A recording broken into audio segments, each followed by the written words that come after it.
It has been more than 16 years since a civilian working for the Navy was charged with passing secrets to Israel. Jonathan Pollard pled guilty to conspiracy to commit espionage and is serving a life sentence. At first, Israeli leaders claimed Pollard was part of a rogue operation, but later took responsibility for his work. Now, Fox News has learned some U.S. investigators believe that there are Israelis again very much engaged in spying in and on the U.S., who may have known things they didn't tell us before September 11th. Fox News correspondent Carl Cameron has details in the first of a four-part series. Since September 11th, more than 60 Israelis have been arrested or detained, either under the new Patriot anti-terrorism law or for immigration violations. A handful of active Israeli military were among those detained, according to investigators, who say some of the detainees also failed polygraph questions when asked about alleged surveillance activities against and in the United States. There is no indication that the Israelis were involved in the 9/11 attacks, but investigators suspect that the Israelis may have gathered intelligence about the attacks in advance and not shared it. A highly placed investigator said there are, quote, tie-ins, but when asked for details, he flatly refused to describe them, saying, quote, evidence linking these Israelis to 911 is classified. I cannot tell you about evidence that has been gathered. It's classified information. Fox News has learned that one group of Israelis, spotted in North Carolina recently, is suspected of keeping an apartment in California to spy on a group of Arabs who the United States is also investigating for links to terrorism. Numerous classified documents obtained by Fox News indicate that even prior to September 11th, as many as 140 other Israelis had been detained or arrested in a secretive and sprawling investigation into suspected espionage by Israelis in the United States. Investigators from numerous government agencies are part of a working group that's been compiling evidence since the mid-90s. These documents detail hundreds of incidents in cities and towns across the country that investigators say, quote, may well be an organized intelligence gathering activity. The first part of the investigation focuses on Israelis who say they are art students from the University of Jerusalem and Bezalel Academy. They repeatedly made contact with U.S. government personnel, the report says, by saying they wanted to sell cheap art or handiwork. Documents say they, quote, targeted and penetrated military bases, the DEA, FBI, and dozens of other government facilities, and even secret offices and unlisted private homes of law enforcement and intelligence personnel. The majority of those questioned, quote, stated they served in military intelligence, electronic surveillance intercept, and or explosive ordnance units. Another part of the investigation has resulted in the detention and arrests of dozens of Israelis at American Mall kiosks, where they've been selling toys called Puzzle Car and Zoomcopter. Investigators suspect a front. Shortly after the New York Times and Washington Post reported the Israeli detentions last month, the carts began vanishing. Zoomcopter's webpage says, we are aware of the situation caused by thousands of mall carts being closed at the last minute. This in no way reflects the quality of the toy or its saleability. The problem lies in the operator's business policies. Why would Israelis spy in and on the U.S.? A General Accounting Office investigation referred to Israel as Country A and said, quote, according to a U.S. intelligence agency, the government of Country A conducts the most aggressive espionage operation against the U.S. of any U.S. ally.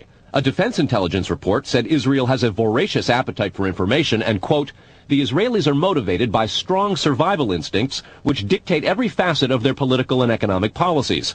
It aggressively collects military and industrial technology, and the U.S. is a high priority target. The document concludes, quote, Israel possesses the resources and technical capability to achieve its collection objectives. A spokesman for the Israeli embassy here in Washington issued a categorical denial, saying any suggestion that Israelis are spying in or on the U.S. is, quote, simply not true. There are other things to consider, and in the days ahead, we will take a look at the U.S. phone system and law enforcement's methods for wiretaps, and an investigation into the possibility that both have been compromised by our friends and allies overseas. Brett? Carl, what about this question of advanced knowledge of what was going to happen on 9/11? How clear are investigators that some Israeli agents may have known something? Well, it's very explosive information, obviously, and there's a great deal of evidence that they say they have collected, none of it necessarily conclusive. It's more when they put it all together. A bigger question, they say, is how could they not have known? Almost a direct quote, Brett. Yeah, this going to the fact that they were spying on some Arabs, right? Correct. All right, Carl, thanks very much. We reported on the approximately 60 Israelis who had been detained in connection with the September 11th terrorism investigation. Carl Cameron reported that U.S. investigators suspect that some of these Israelis were spying on Arabs in this country and may have turned up information on the planned terrorist attacks back in September that was not passed on. Tonight, in the second of 4 reports on spying by Israelis in the U.S., we learn about an Israeli-based private communications company for whom a half dozen of those 60 detained suspects worked. American investigators fear information generated by this firm may have fallen into the wrong hands and had the effect of impeding the September 11th terror inquiry. Here's Carl Cameron's second report. Fox News has learned that some American terrorism investigators fear certain suspects in the September 11th attacks may have managed to stay ahead of them by knowing who and when investigators are calling on the telephone. How? By obtaining and analyzing data that's generated every time someone in the U.S. makes a phone call. One sitting in city, please. Here's how the system works. Most directory assistance calls and virtually all call records and billing in the U.S. are done for the phone companies by Amdocs Limited, an Israeli-based private telecommunications company. Amdocs has contracts with the 25 biggest phone companies in America and more worldwide. The White House and other secure government phone lines are protected, but it is virtually impossible to make a call on normal phones without generating an Amdocs record of it. In recent years, the FBI and other government agencies have investigated Amdocs more than once. The firm has repeatedly and adamantly denied any security breaches or wrongdoing. But sources tell Fox News that in 1999, the super-secret National Security Agency, headquartered in northern Maryland, issued what's called a top-secret, sensitive, compartmentalized information report, TSSCI, warning that records of calls in the United States were getting into foreign hands, in Israel in particular. Investigators do not believe calls are being listened to, but the data about who's calling whom and when is plenty valuable in itself. An internal Amdocs memo to senior company executives suggests just how Amdocs generated call records could be used. Quote, widespread data mining techniques and algorithms, combining both the properties of the customer, like credit rating, and properties of the specific behavior such as whom the customers are calling. The Amdocs memo says the system should be used to prevent phone fraud, but U.S. counterintelligence analysts say it could also be used to spy through the phone system. Fox News has learned that the NSA has held numerous classified conferences to warn the FBI and CIA how Amdocs records could be used. At one NSA briefing, a diagram by the Argonne National Lab was used to show that if the phone records are not secure, major security breaches are possible. Another briefing document said, quote, it has become increasingly apparent that systems and networks are vulnerable. Such crimes always involve unauthorized persons or persons who exceed their authorization, acting on exploitable vulnerabilities. Those vulnerabilities are growing because, according to another briefing, the U.S. relies too much on foreign companies like Amdocs for high-tech equipment and software. Quote, many factors have led to increased dependence on code developed overseas. We buy rather than train or develop solutions. U.S. intelligence does not believe the Israeli government is involved in a misuse of Amdocs information, and Amdocs insists that its data is secure. What U.S. government officials are worried about, however, is the possibility that Amdocs data could get into the wrong hands, particularly organized crime, and that would not be the first time that such a thing has happened. Fox News has documents of a 1997 drug trafficking case in Los Angeles in which telephone information, the types that Amdocs collects, was used to, quote, completely compromise the communications of the FBI, the Secret Service, the DEA, and the LAPD. And we'll have that and a lot more in the days ahead, Brett. Carl, I want to take you back to your report last night on those 60 people who were Israelis who were detained in the anti-terror investigation, and the suspicion that some investigators have that they may have picked up information on the 9/11 attacks ahead of time, not passed it on. There was a report, you'll recall, that the Mossad, the Israeli intelligence agency, did indeed send representatives to the U.S. to warn just before 9/11 that a major terrorist attack was imminent. Why does that not? How does that leave room for the lack of a warning? Well, I remember the report, Britt. We did it first internationally right here on your show on the 14th. What investigators are saying is that that warning from the Mossad was nonspecific and general, and they believe that it may have had something to do with the desire to protect what are called sources and methods in the intelligence community. The suspicion being perhaps those sources and methods were taking place right here in the United States. The question came up in the Select Intelligence Committee on Capitol Hill today. They intend to look into what we reported last night, and specifically that possibility. Brett? So, in other words, the problem wasn't the lack of a warning. The problem was lack of useful details. Quantity of information. All right, Carl, thanks very much. Coming up next, Israeli-based company called Amdocs that generates the computerized records and billing data for nearly every phone call made in America. As Carl Cameron reported, U.S. investigators digging into the 9/11 terrorist attacks fear that suspects may have been tipped off to what they were doing by information leaking out of Amdocs. In tonight's report, we learned that the concern about phone security extends to another company founded in Israel that provides the technology that the U.S. government uses for electronic eavesdropping. Here is Carl Cameron's third report. The company is Comverse Infosys, a subsidiary of an Israeli-run private telecommunications firm with offices throughout the U.S. It provides wiretapping equipment for law enforcement. Here's how wiretapping works in the U.S. Every time you make a call, it passes through the nation's elaborate network of switchers and routers run by the phone companies. Custom computers and software made by companies like Comverse are tied into that network to intercept, record, and store the wiretapped calls, and at the same time transmit them to investigators. The manufacturers have continuing access to the computers so they can service them and keep them free of glitches.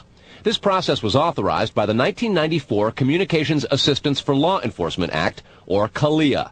Senior government officials have now told Fox News that while CALEA made wiretapping easier, it has led to a system that is seriously vulnerable to compromise and may have undermined the whole wiretapping system. Indeed, Fox News has learned that Attorney General John Ashcroft and FBI Director Robert Mueller were both warned October 18th in a hand-delivered letter from 15 local, state, and federal law enforcement officials who complained that, quote, law enforcement's current electronic surveillance capabilities are less effective today than they were at the time CALEA was enacted. Comverse insists the equipment it installs is secure, but the complaint about this system is that the wiretap computer programs made by Comverse have in effect a back door through which wiretaps themselves can be intercepted by unauthorized parties.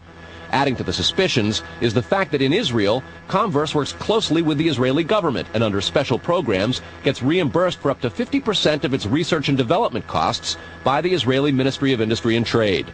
But investigators within the DEA, INS, and FBI have all told Fox News that to pursue or even suggest Israeli spying through Comverse is considered career suicide.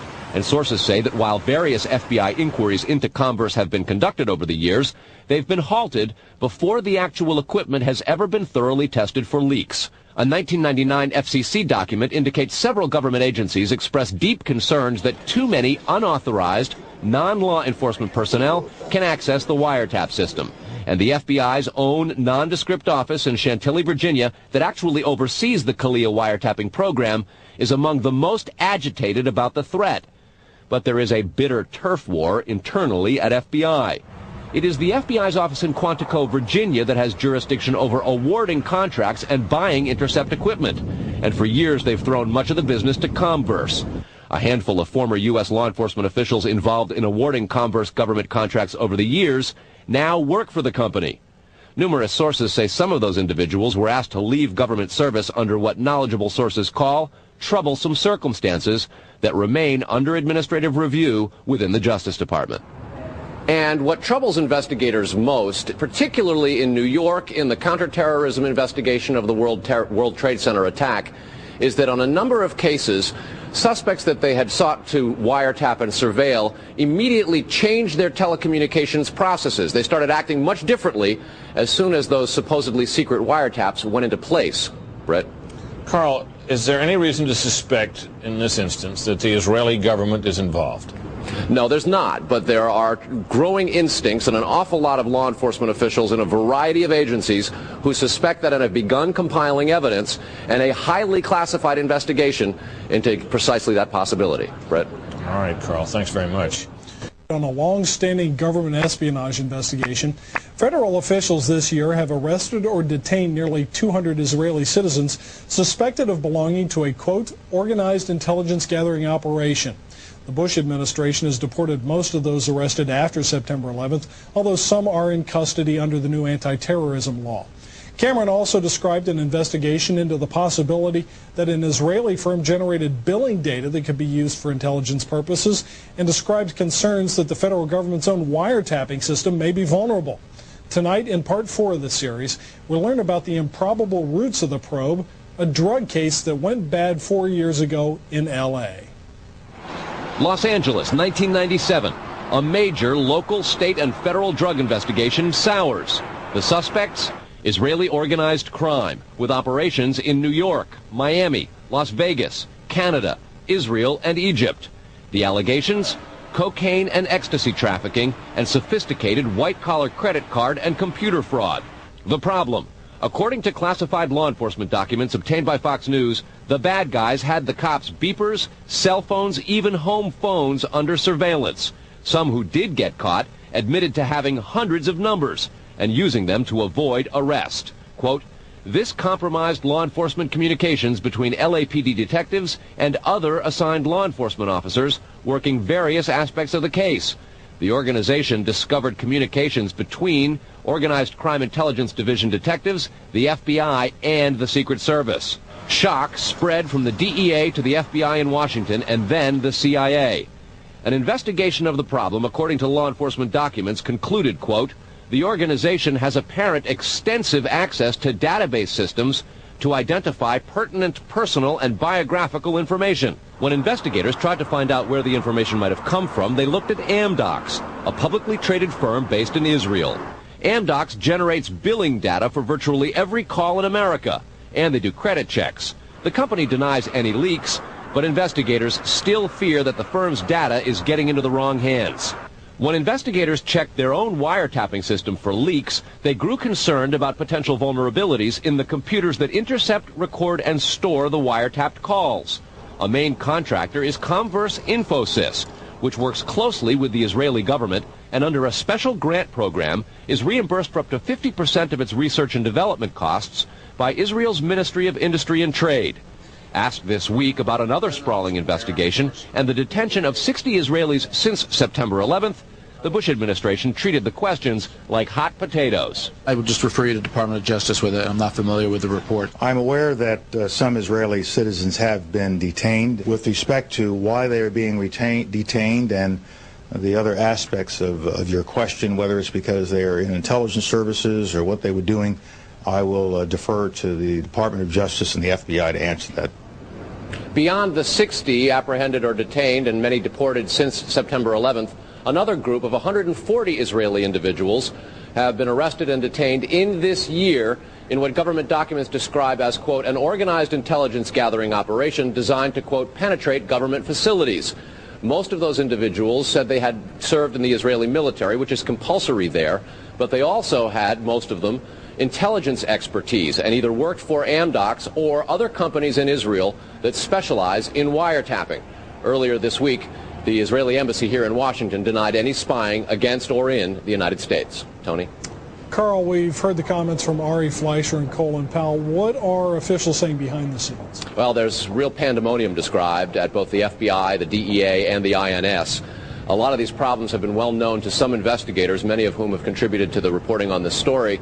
And what they say is happening is supervisors and management are now going back and collecting much of the information because there's tremendous pressure from top levels of all of those agencies to find out exactly what's going on.